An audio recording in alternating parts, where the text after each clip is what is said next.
A la escuela llegan chicos con historias muy diferentes y uno puede preguntarse, bueno, ¿qué hace la escuela con eso que llega diferente?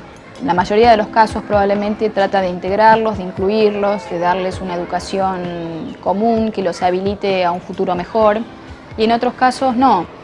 Me parece importante detenerse y pensar otras alternativas. Es interesante revisar la historia de la escuela común, cómo cambió para que pudieran educarse todos, ricos y pobres, hombres y mujeres, blancos, indígenas y negros. También habría que revisar las deudas pendientes. ¿Qué hacer para que la escuela sea realmente común? ¿Qué hacer para que sea realmente hospitalaria para todos?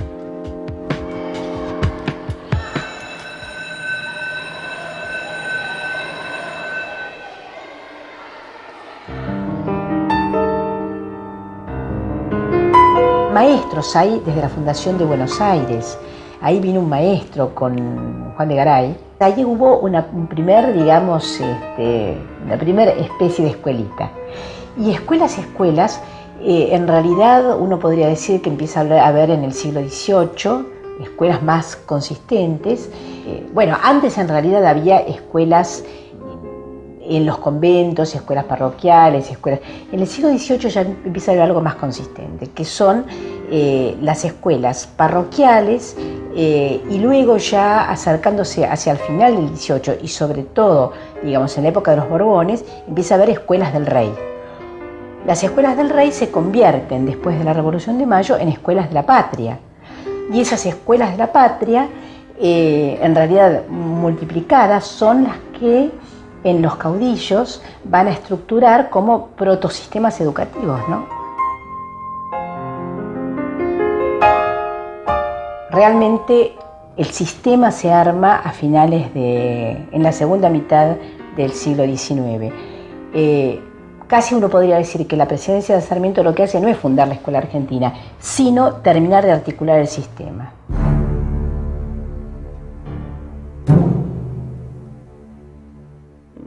Las primeras formas de escuela eran bastante distintas a las actuales. Por un lado, la mayoría de los docentes eran varones. Y esto es un cambio muy importante porque las mujeres estaban fuertemente excluidas del acceso a ciertos saberes como la lectura o la escritura.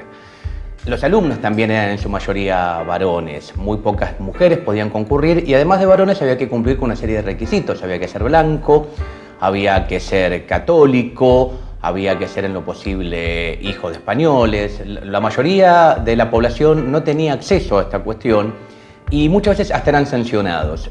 Hay una anécdota que nos gusta contar, un poco terrible, pero que en algún lado sirve para pensar la historia de la educación argentina. En Catamarca, un negro liberto, Ambrosio Milicay, fue castigado en la plaza pública por haberse comprobado que sabía leer y escribir.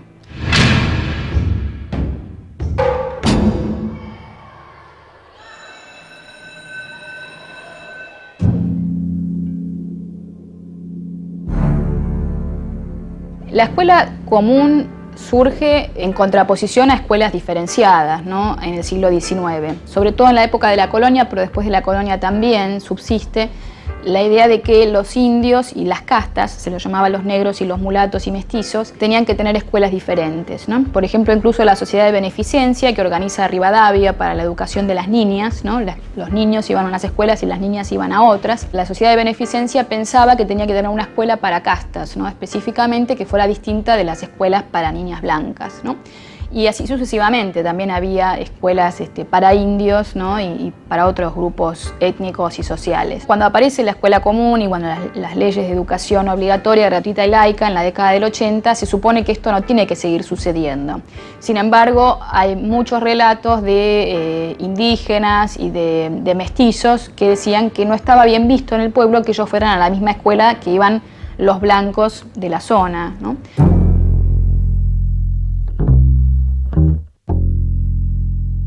La educación común históricamente tenía que ver con la educación de los comunes. ¿Quiénes eran los comunes? Se hablaba de los que podían llegar a ocupar cargos políticos, de los que podían llegar a mandar. Una vez más, de los hombres, de los blancos y de los católicos, ¿no? De la idea de criollo. Si uno piensa en el origen, cuando comienza la independencia, cuando se decía criollo estaba pensando en estas características. Estos eran los comunes que tenían que ir a educarse. Esto se va a complicar muy fuertemente con el comienzo del siglo XX, con la llegada del inmigrante.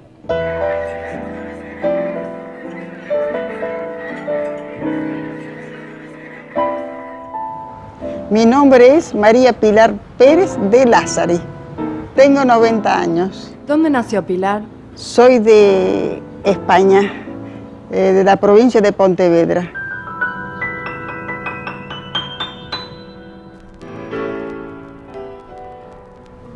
¿Cuándo llegó a la Argentina? En 1919. ¿Cuántos años tenía? 7 y medio. Cuando vine de España, fui a parar a casa de unos tíos y mis primos se reían de mí cuando yo hablaba. Entonces me emperraba y no hablaba más. Mi padre en España nos enseñaba, nos decía que cuitelo, no se dice cuchillo, no se dice cuitelo, porque hablamos todo en gallego allá, ¿no? ¿Había otros compañeros inmigrantes? De Rusia también había Kamenetsky, Doktorovich, me acuerdo de los apellidos todavía, de rusas, ¿no? De judías, realmente, ¿no? En las clases, porque había religión en aquel entonces, le permitían retirarse de la clase, pedían permiso y se iban afuera, porque tenían su religión ellos, ¿no? El mejor recuerdo es de acordarme de mis profesoras, sobre todo de Alicia Moro de Justo, que era una de mis profesoras más admirables, por lo que nos decía. Nada de pintura, nada de esto, de aquello. Si tienen frío, medias de lana, nada de media de seda. Usábamos guardapolvo, pero dentro de la escuela. No andábamos por la calle con guardapolvo, lo llevábamos doblado en la cartera, dentro de la valija, con sombrero, digamos, ¿no? Mi madre era muy cuidadosa y cuidaba mucho la ropa, entonces ponía remiendos. Entonces en la escuela observaban eso y le regalaban guardapolvos a los que veían. Y a mí yo no quería, era un poco orgullosa, ¿no?, que me regalaran. Y entonces me regalaban y a mí me molestaba eso, que me regalaran el guardapolvo, ¿no?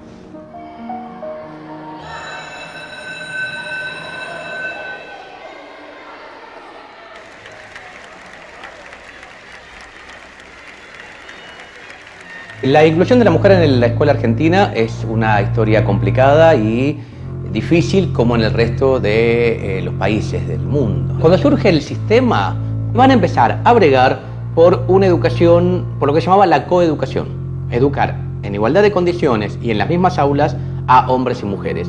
La ley 1420 establece que en lo posible las escuelas serán mixtas, por lo menos hasta cuarto grado. Y a su vez que las clases, en caso de ser mixtas, tenían que estar a cargo de maestras.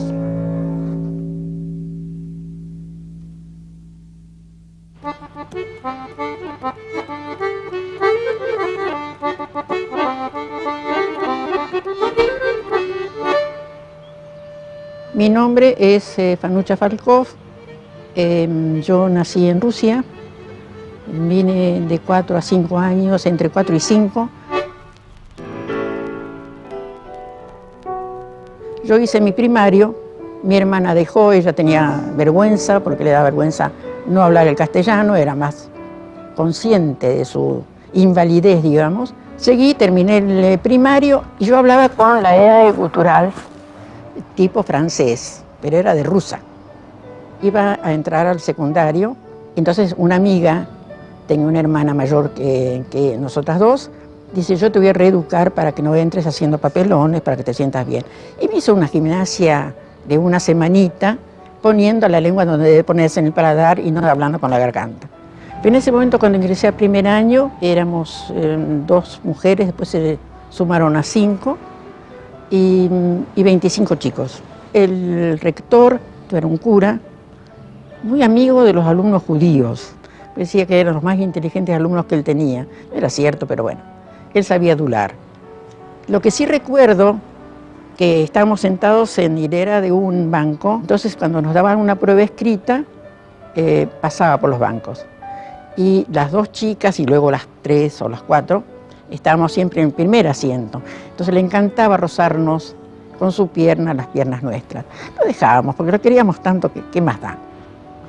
A mí, por discriminación, no lo he sufrido nunca, pero sí lo sufrí con mis hijos. Tenía una maestra en 6º grado, las 2 chicas, la mayor quiero decir, perdón, que era muy católica. Entonces en esa época se daba religión en las escuelas. Entonces se hacía salir a Laura, que era judía, y a una amiga de Laura, que era agnóstica. La madre de esta chica agnóstica no fue a quejarse. Cuando Laura me lo contó, me sentí morir.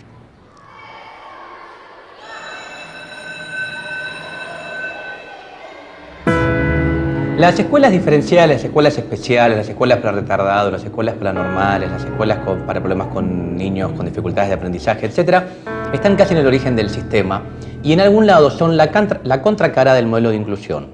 Las escuelas diferenciales o especiales ya están sobre comienzo del siglo XX y van a ser destinados a aquellos que no pueden aprender por algunos motivos. Hay toda una pasión en la escuela argentina, como en el resto de las escuelas del mundo, va a haber una pasión de clasificación de alumnos, de clasificación de niños y muchas veces desde modelos médicos. Uno puede ir viendo cómo siempre hubo niños retardados, atrasados, distraídos, afásicos, disléxicos, silábicos, con ADD, con problemas de atención, con problemas de movilidad y también cómo estas enfermedades, supuestas enfermedades, aparecen en ciertos momentos históricos.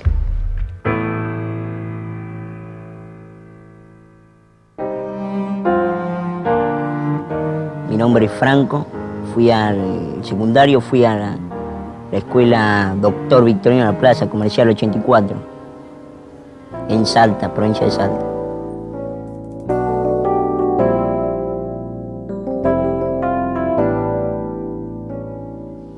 Yo todo el primario había ido siempre a un colegio, había pasado de colegio en colegio, pero siempre había ido normalmente, amén de mis problemas.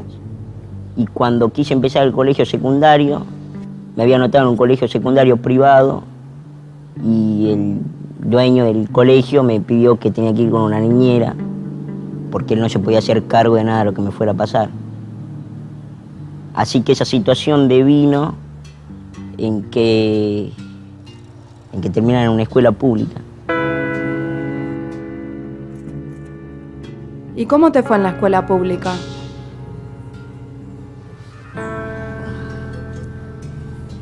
No, bueno, bien. Qué sé yo, con los problemas normales que supongo tiene cualquier persona que tiene las complicaciones físicas que tengo yo. No sé, nunca tener un baño adaptado. El ingreso a la escuela era un desastre, tenía escaleras. Después eso, después de mucha pelea, hubo justo un momento que había un cambio de fachada de la escuela y en la entrada pusieron una rampa para que pudiera entrar. Nunca formé fila yo, siempre me puse al costado. No me gustaba formar fila porque no. En el primario recuerdo que lo hacía, yo en el primario iba al colegio en un triciclo, no llevaba todavía la silla de ruedas y formaba fila, me ponía delante de todos, creo que porque me obligaban a ponerme delante de todos, porque era el más chico, el más petillo. Yo recuerdo que tuve una época que iba a la escuela secundaria, iba en una bicicleta, pero con 3 ruedas. Bueno, yo iba a las clases de educación física que eran a la tarde y quería hacer algo. Quería hacer alguna actividad física. No quería que me aprobaran educación física porque sí. Porque aparte yo me preguntaba, ¿y qué nota me van a poner en educación física si yo no hago nada? Y entonces me recuerdo que hacían correr a los pibes alrededor de un estadio de fútbol que había al frente de mi escuela. Y yo iba con la bicicleta, con la tricicleta, y quería dar la vuelta yo también. Y el profesor me decía que siempre me decía lo mismo, que no era necesario hacerlo, pero yo lo hacía. De vez en cuando lo hacía. Después me empecé a cansar y no la hice más.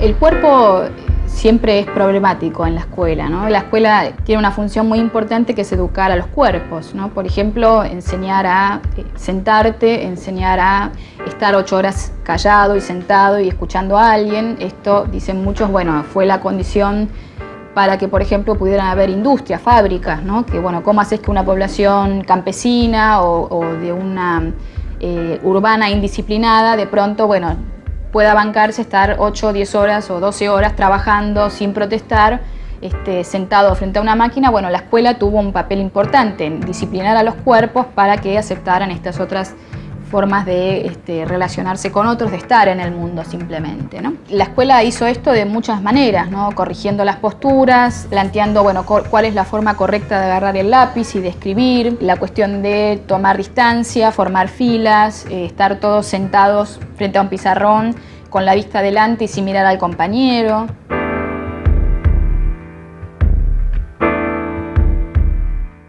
La idea del guardapolvo era plantear un ámbito más higiénico y más limpio, ¿no? Y cuando aparece en esa época se dice por un lado que todos los chicos luzcan iguales y así de alguna manera abolir las diferencias sociales o que no se noten en la escuela.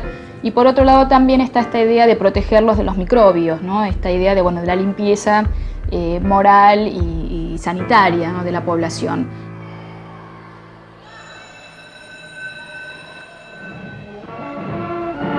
El presidente de la República iza al tope del mástil la bandera de la patria y un aplauso emotivo rubrica la trascendencia del acto. Es el comienzo de otro... Habría como 4 o 5 rasgos que van a identificar la educación durante el peronismo. Por un lado, una enorme expansión matricular.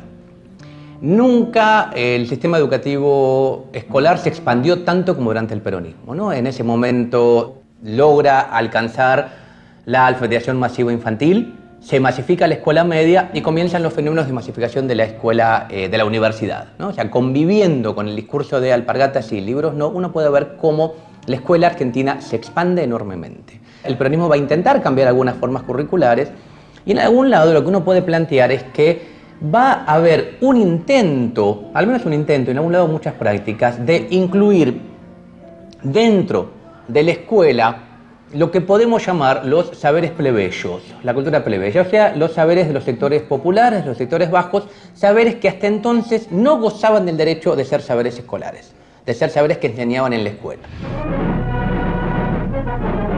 El general Perón, concreto de la patria en su niñez y su juventud estudiosa... Lo que hace realmente es cumplir con la utopía de Sarmiento, es decir, que la escuela llegue al conjunto, que la escuela nunca se extendió más el sistema educativo que durante el peronismo.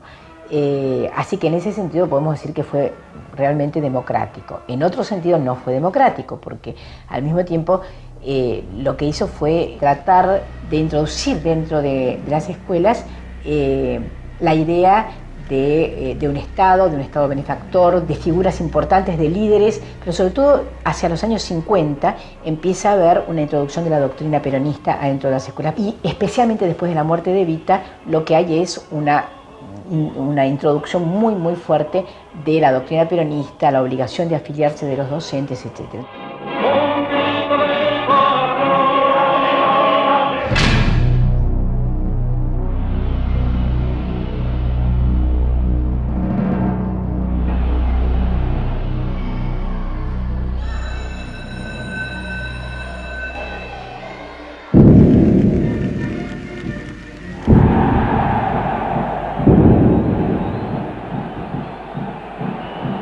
La historia de la educación de la dictadura todavía falta escribirla, todavía sabemos bastante poco, todavía las ideas están muy abiertas, estamos empezando en estas líneas. Uno encuentra los documentos, uno lee esos aterradores documentos de aquella época y uno puede ver cómo el campo de lo que era digno de ser reprimido es enorme. En 1978 hubo un documento que sacó el Ministerio de Educación que se llamaba Subversión en el ámbito educativo, conozcamos a nuestro enemigo, que es un manual para identificar subversivos. Y uno puede ver ahí las frases que supuestamente decía un subversivo, y las frases iban desde pedir la libertad de los presos políticos o el retiro de la policía de la universidad, como cuestionar que un docente haya desaprobado la mitad del 50% del curso o pedir nuevo examen. Uno puede ver ahí cómo aparece esta idea de que todo es digno de represión. Las censuras, las desapariciones, la uniformización. Los que padecimos la escuela media en la dictadura recordamos el tema de uniformes, pelos cortos, pararse bien, tratar de usted. Por un lado, toda la lógica represiva, ¿no? La censura y demás. En la dictadura de del 76 al 83 yo creo que fue terrible. Hubo un aniquilamiento de la memoria, de la conciencia, de la transmisión cultural. O sea, yo creo que ahí se produjo un quiebre en la transmisión cultural que hoy lo estamos viendo. Yo creo que ese fue el mensaje de la escuela de la dictadura, ¿no? El mensaje fue a olvidar, ¿no? A olvidar y a no aprender muchas cosas.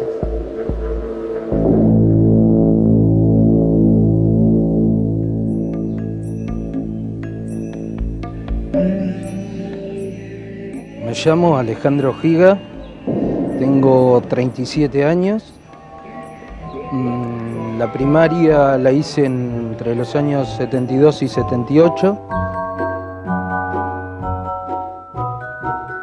Me acuerdo que en Jardín de Infantes, cuando yo era muy chico, todavía tenía 3 años, mi vieja me tuvo que sacar del jardín donde iba porque había un nene que me pegaba porque decía chino, chino y me pegaba. O sea, lo que me quedó claro es que me pegaba porque tenía cara de chino o de japonés. En la primaria recuerdo un suceso donde alguna vez me decían chino y me enojaba, y entonces algún maestro me decía, pero es todo un orgullo ser hijo de japonés porque Japón es una potencia y qué sé yo. O sea, el tema de la discriminación por la sobrevaloración, ¿no? Entonces vos estabas sobrevaluado, te decían, ah, vos sos hijo de japoneses, tenés que ser perfecto. O sea, parecía que estaba esa identificación siempre, ¿no? Y eso molesta, es muy molesto, pues bueno, ya de antemano te obliga. El tema del pelo, del uniforme, yo hablo de los primeros años de la secundaria mío, que fueron del 79 al 82, básicamente.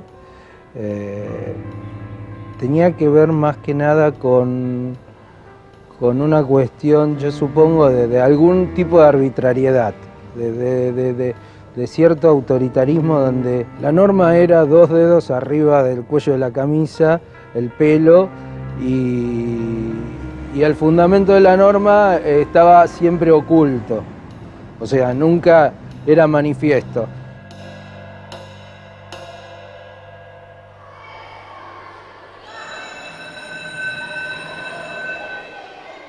¿Dónde pasa lo común? ¿Cómo se define? ¿Cuál es el saber? ¿Cuál es la segunda lengua que enseñan en la escuela argentina? ¿El guaraní o el inglés? ¿Sí? ¿Cuál es la música que escuchan en la escuela argentina? ¿A Mendelssohn o a los pibes chorros? ¿Sí? ¿Qué es lo que hay que leer en la escuela? ¿La razón de mi vida o el Quijote? De distintas formas lo que se está planteando es esta idea de qué es lo que tiene que ser lo común. Lo común es lo que de otra forma no se accedería, o lo común es lo que la cultura de los sectores bajos, sectores populares. Es un gran tema de debate actual. La Escuela de la Democracia tuvo muchos logros. A la escuela secundaria entraron muchos chicos que antes no entraban, por ejemplo, pero las deudas con los docentes y con los chicos todavía son enormes. Hay que apoyar las cosas que hace la escuela de incluirlo. La sociedad argentina se volvió una sociedad muy despiadada en muchos aspectos, que mata de hambre literalmente a muchos chicos, que excluye a muchos otros, aunque no los mate de hambre, pero que también les provoca heridas muy profundas. La escuela sigue siendo un espacio que por elección o por imposición está obligada a aceptar a todos esos. Me parece que tenemos que trabajar desde la escuela para que la sociedad sea más inclusiva con los chicos, más hospitalaria. Sean como sean, vengan de donde vengan, hablen la lengua que hablen. Hay que valorar la diferencia, lo original y productivo que cada uno aporta. Es un camino para reparar las desigualdades e injusticias que hoy tanto nos duelen. Me parece que ahí hay todavía mucho trabajo por hacer, mucho trabajo desde los docentes, desde las autoridades, también desde los propios chicos, ¿no? De tener una propuesta o una perspectiva más integradora, más pluralista, ¿no? De pensar al otro como un igual, de pensar al otro como alguien que es valioso, que me puede enseñar cosas valiosas sobre mí mismo, y que me puede ayudar a ser mejor, mejor persona en un punto, ¿no? Mejor ciudadano.